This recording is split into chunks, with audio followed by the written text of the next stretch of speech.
Pemirsa, Indonesia terancam alami resesi pada tahun 2023 sehingga kondisi ini akan memperburuk situasi finansial generasi sandwich dan memperlemah kemampuan daya beli. Berikut adalah kiat-kiat mengelola keuangan bagi generasi sandwich menurut pakar ekonomi dan finansial.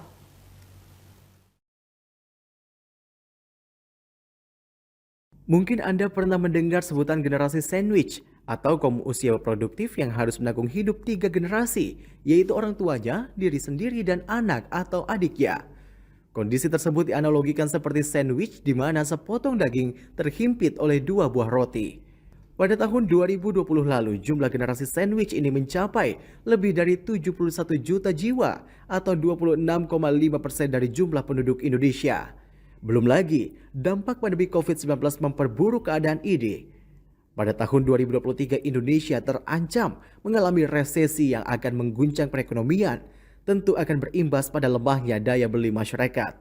Nah, bagi generasi sandwich, tentu hal ini merupakan momok menakutkan sebab merasa perlu berjuang ekstra menghidupi 2 generasi sekaligus.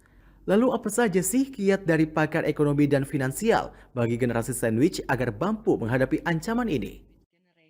Nah, tipsnya adalah yang pertama tentu dengan situasi ekonomi yang penuh ketidakpastian, sebaiknya anak muda ini belajar untuk menurunkan gaya hidup. Itu yang paling penting.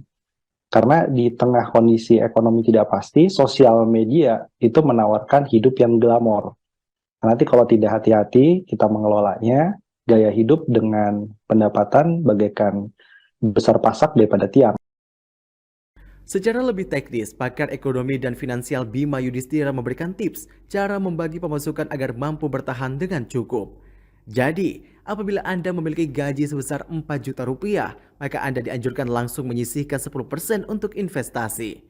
Ada banyak jenis investasi untuk jangka panjang dan stabil, seperti emas batangan dan reksadana. Kemudian pisahkan 30 hingga 40% untuk memenuhi kebutuhan pokok dan 10 hingga 15% untuk dana tidak terduga. Dana ini penting disisihkan agar selalu memiliki uang ketika ada kejadian yang tidak diinginkan seperti sakit, ada barang penting yang rusak atau hilang, hingga saat ada anggota keluarga yang meninggal dunia.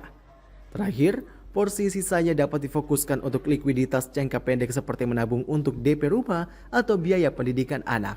Bagaimana? Semoga Anda mampu mencontoh saran ini.